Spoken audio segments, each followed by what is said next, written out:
You're tuned to Trust One Realty, making sure your next move is a smart move. Now here's your host, Arbi.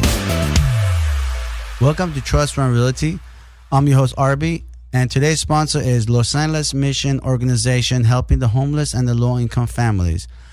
Now, I wanted to offer some stats so you know where your money is going when you make monetary donations. $2.03 provides a meal. $25 provides a meals and care for one person, including food, clothing, shower, and bed.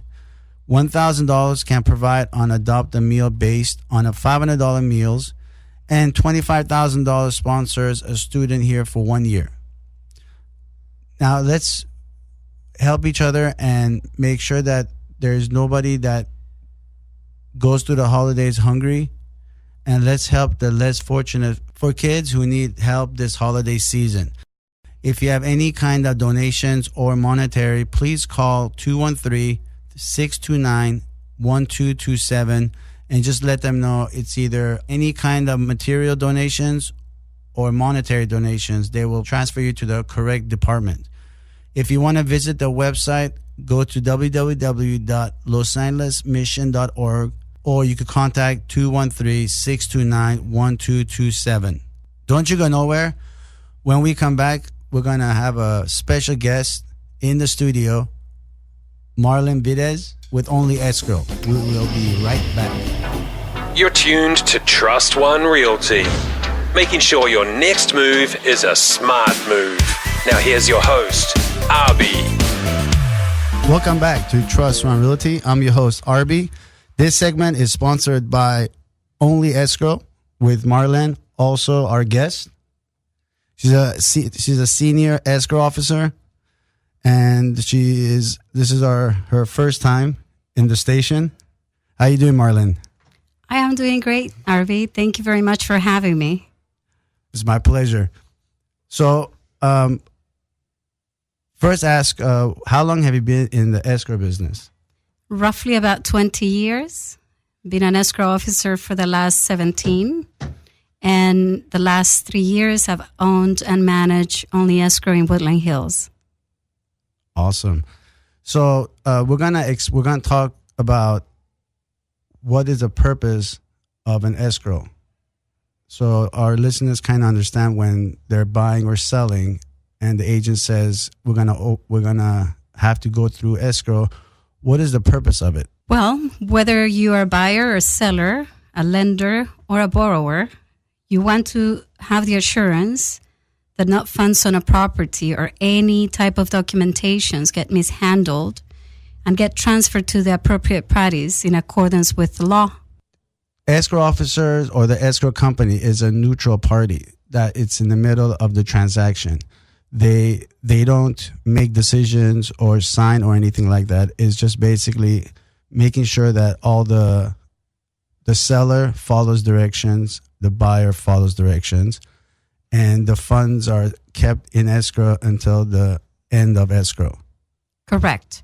We have a fiduciary duty to the buyers, sellers, and borrowers in a transaction. And the most important aspect of our industry is to make sure that funds are properly handled and that we safeguard every single documentation and gets transferred and recorded to the appropriate entities once we're ready to close the transaction. So basically, escrow does instructions in the contracts are executed.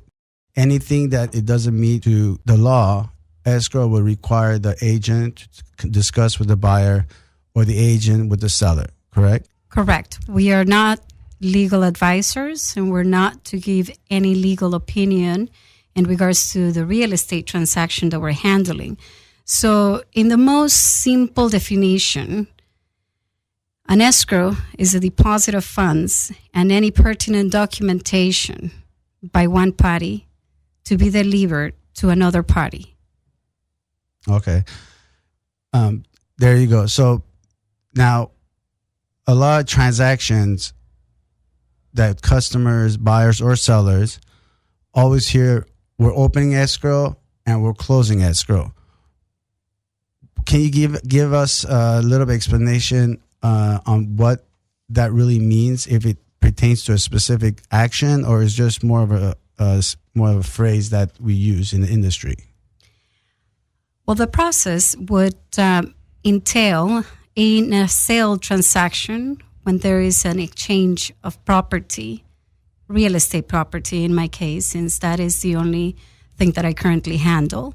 Because you have to remember, you can escrow pretty much anything. Right. But I only handle real estate transactions.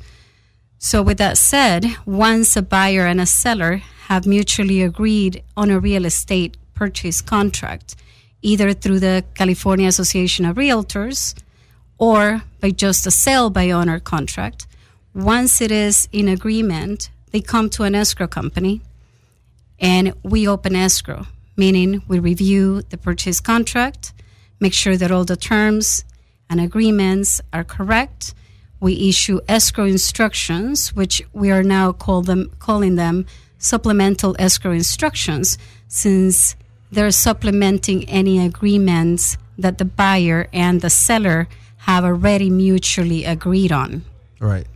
After that, there is a chain of events that need to be met in order for us to consummate the transaction, or in other words, close the transaction, such as ordering the preliminary title report, which is one of the first steps, issuing that preliminary title report to the buyer and the seller for review. We also issue all the IRS forms for the sellers and certain documentation that the buyer needs to complete in order to let us know how vesting is going to be held. Now, vesting is a term that we use for a title of the person. So if you are a married man, but you're taking title to the property on your own, then you will be a married man as your sole and separate property. If you're a single person and you're acquiring the property on your own, then your title will be a single man or a single woman. So those are mainly the documents that the buyer will need to distribute to us in order for us to initiate the process. Right. Now, going back to the seller, and most importantly, the seller's documentation has a document that's called a statement of information, which is one of the most important initial documents in a transaction, since that one document contains all of the personal information from the seller. Right. Why do we need that? Any judgments, such as child support liens, credit card liens, any type of liens that you can imagine against that specific person. So that's that would be your escrow doing the searches, or you have title to do the searches? It is my responsibility to issue the document to the seller to complete it. Once it comes to our office, right, we send it to the title company for them to issue a search on that statement of information, meaning they're going to be searching for the social security right, number, comparing it to the driver license. Why is that? There's a lot of John Smiths. There is a lot of Juan Lopez. So we need to designate the specific lien to the appropriate party. Right. One of the things that you did mention was the vested married man, and where if they're married, I know if you're married, and escrow has to explain that if the wife has to sign documents stating that she will not be vested into the property, it'll still be considered sole party or sole person? Correct. For the purpose of transferring that transaction solely to that one spouse, we will require a document called intraspousal transfer deed. Or some other escrow companies may use a quitclaim deed. It serves for the same purpose on a real estate transaction.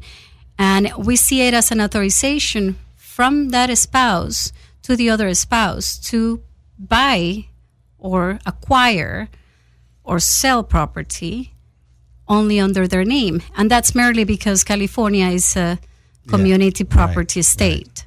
Right. Yeah, I had clients that didn't want to buy a house because they didn't want their wife to be on the deed, because it's a community, real estate community in California. So for whatever. If it doesn't happen, great. But unfortunately, it's one of those things where that's what they're scared of. Now, them being not on the deed, at least they don't have control, which is the whole purpose on being on the deed, right? If it's two people on the deed, that means that the wife and the husband both have to agree on selling something. But when the husband is or the wife is the only one and the other spouse has signed off on being part of the deed, then she doesn't have the authority to decide to sell the property, correct? Or in that case, what happens? In the specific case of real estate, Right. it only allows us to close that transaction. Got it. Now, we're not attorneys again, Right. and there has been several occasions where the transaction closes and the buyer's wife or the buyer's husband has said, well, I signed the interspousal transfer deed, but now I'm getting divorced, and he bought it while we were still married. So we have no control over what happens after. So merely the interspousal transfer deed and the quitclaim deed are only serving for the purpose of acquiring or selling this specific property at that moment. Okay, well, as far as divorce, yeah, I know that the state will automatically figure who it's gonna be a 50-50 to some degree. But does the deed, they're together, they live together, no divorce. However, the husband wants to sell the house. They want to sell it. He decides to go and he speaks with the wife. The wife says fine. And then he goes and signs the paper to sell the house. Does the wife, in that case that she's not in the deed, in that case, can she say, well, I changed my mind, I don't want to sell the house, or she doesn't have a say just because since she never was on the deed? So when you're buying a property, husband and wife are buying it, it's a sole married man, the wife signs off her not wanting to be on the deed. So she doesn't want to be part of the house as far as deed wise. What if the husband decides to sell? Can the husband sell and the wife agrees, but she changes her mind later on that she doesn't want you to sell the house? How is that whole purpose? What does that option make for the wife or the husband after they do that? Because a lot of times when they're doing it to buy the house, but a lot of times they don't realize on what's the end results if those are done, if the wife signs it off, or vice versa. A lot of people want to know, can they do something after it closes? What other things that they have to offer or sign to get those things situated? Well, Arbi, in a perfect scenario, if a buyer bought the property only under his name and he has a wife, the transaction opens. Our fiduciary duty is to the buyer and the seller, not partners, not anybody else. Right. It's the fiduciary duty to whoever is contractually involved in that real estate transaction. Now, going back to the interspousal transfer deed, if you bought the property or you transfer or she gave you the rights to buy the property on your own, and that deed was not through a title company that insured that a specific recordable document, then in the future transaction, even though you are a married man as your sole and separate property, Right. in that future transaction, the new title company is going to say, okay, this is an uninsured deed, and it will require from the spouse to sign a document that's called an affidavit of uninsured deed. Right. That document needs to be signed and notarized by a different notary. And this is pretty much stating, yes, I did sign that interspousal transfer deed, Right. and I am reiterating to you that it was my intention to do it. Right. Now, in several cases, because we don't know what happens with our spouse from one day to another. In several cases, we've had spouses saying, no, I don't want to sign this document.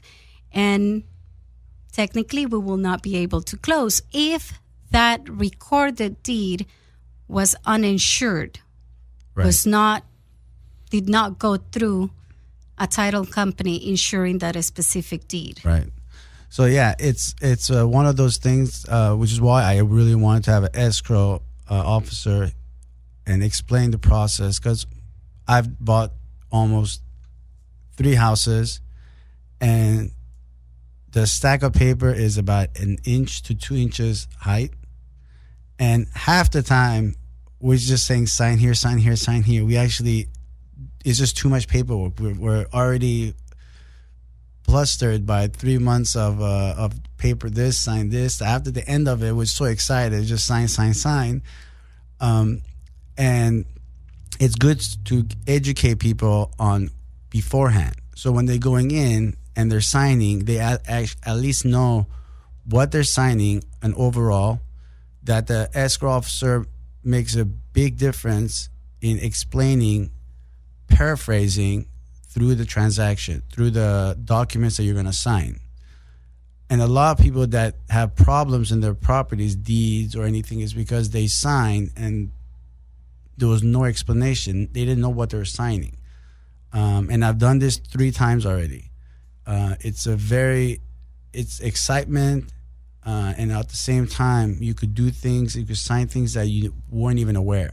And I'm sure that has happened before. Correct. So, and the problems that may arise when you try to sell the house is because somebody signed something that they weren't aware on what they were signing in the first place. So then you run into that title problem, the affidavit that you need, and it becomes a whole mess. Which is why when agents pick escrow companies, what my think is, since I work with so many escrows, especially as a consumer, it's the officer that does the best job. The company is just the company, but it's the officer that is the one that runs the paperwork, that's on time, that explains it, that lets you know what you're signing. I've only had one good escrow officer that I try to follow her around, but I lost contact. So that was good, because then I met Marlon. Thank you. But I realized that it's not the company, it's the officer. As soon as the officer that's good leaves, that company tanks. I've seen it twice already that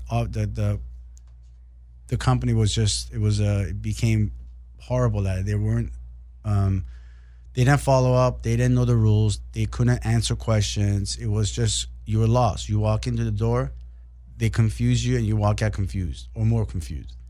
So this is why I wanted to have a show with the escrow officer in it, so that she could break it down to a point where open, close, what is the purpose of it. And also in California, it's not, you don't have to open or use escrow by law. So what's the other option to buy any real estate?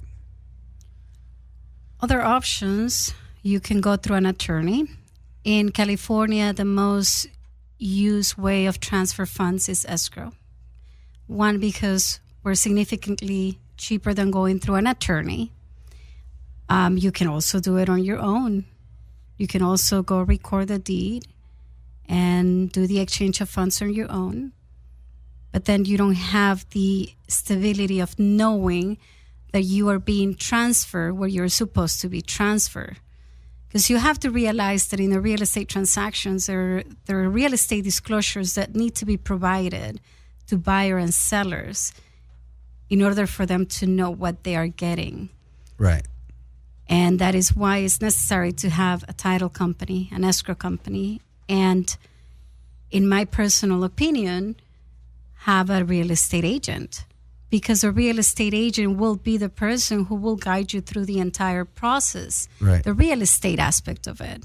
And then they come to us and we can help you understanding and safeguarding your funds instead of just going with Arbi. Okay, Arbi, I want to buy your house and I'm going to give you $500,000 and I'm going to walk into the bank and give you that money, and you're not going to have any security of any documents pertinent to the transaction. Right. Now, and that's very important because you guys are neutral. You guys don't work for either party. Correct. You guys also are watched by the California oversight. You have a certificate. Our for regulator, which is we're the highest regulated right. organization in California. Right. And there are three ways that an escrow company can be regulated. One is through the Department of Insurance, which is merely by a title insurance agency. Right. The other one is by the Department of Real Estate, Mm-hmm. which is what we call the in-house escrow companies, and us, who are regulated by the Department of Business Oversight. Right. That one is done with the certificate. Correct. Now, and you have to have bond. You have to have liquid funds. They're designed so when money goes in, they're able to hold on to it for any problems that may arise later on. You could take any other facets of transferring a lawyer, yourself, but you have to understand that there's no oversight on those departments. There's nobody's watching them to make sure they're doing it legit, they're doing it right, they're following through, because you could give it to a lawyer and he may use his own escrow with in-house. We don't know if they have oversight. The lawyer could walk off with the money and never come back, because we don't know, because it's not something that's regulated to a point where you could just say, I don't have to do homework. It's an escrow, it's a company, it has to go through these areas to be considered an actual escrow. So when you make decisions like that, make sure that you do use an escrow, but you don't have to. You should do it because it's a lot safer for your money.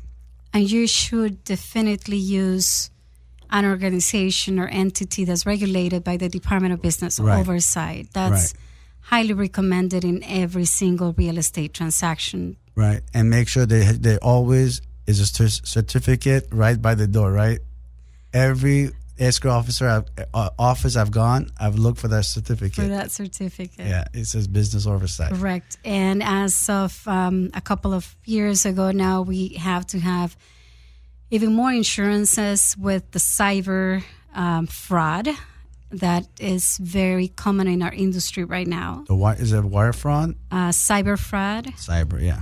They're attacking us incredibly. Hackers found this little niche with escrow companies. So now we are insured for any cyber fraud, which I never thought that was going to happen in my 20 years of experience, but it has happened, and it's awful because you got to realize that if I have a seller who sent me $1 million if you have a buyer who sent me $1 million to purchase this property, and I have to transfer the funds to my seller, right, and I get wiring instructions from my seller, and we don't follow the proper protocol, right, and that account gets hacked, either my email account or his email account, and they send me different instructions to send those funds to somewhere else.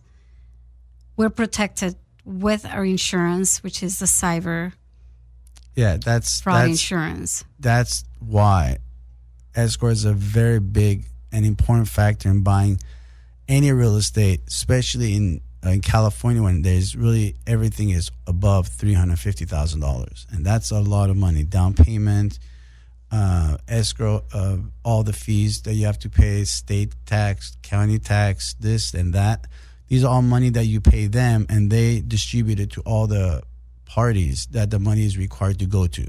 So you don't have to worry about it. And in the meantime, the money's safe. It's not going to it's all insured. So correct. It remains in our trust account. And again, I can only speak in regards to the Department of Business Oversight, because that has been my regulator for the last 18 years of my career. So I don't follow exactly what other organizations are being monitored by, but my specific regulator requires annual audits monthly audits with my financials. We all have to be certified, like you have mentioned. We have to be bonded. We also have to be clear with the Department of Justice.